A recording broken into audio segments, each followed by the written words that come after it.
Hello everyone. তো সকাল সকাল উঠে রেডি হয়ে স্টেশনে যাচ্ছি। তো আজকে আমরা দুজনে একটা সাইকেলে করে স্টেশনে গিয়েছিলাম। আর খুব কষ্টও হয়েছিল স্টেশনে যেতে, আর লেটও হয়ে গিয়েছিল।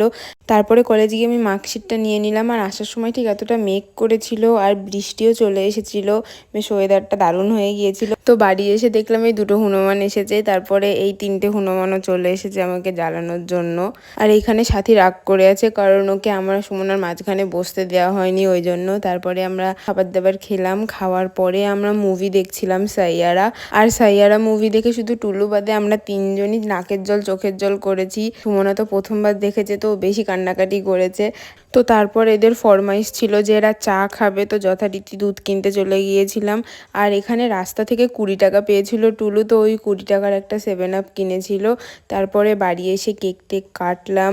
তো আমি তো আগের ব্লগে বলেইছিলাম যে আজকে কেক কাটবো, তো যথারীতি সবাই এসেছে আর আজকেই কেকটা কাটা হলো। আর কেকটা কাটার সঙ্গে সঙ্গেই তোরা কেকের উপরে পুরো ঝাঁপিয়ে পড়েছে। আর এখানে আমি এটাই দেখানোর চেষ্টা করছিলাম যে সাথী ওই ছোট বোতলটায় 7 আপ ভরে বাড়িতে নিয়ে যাচ্ছিল।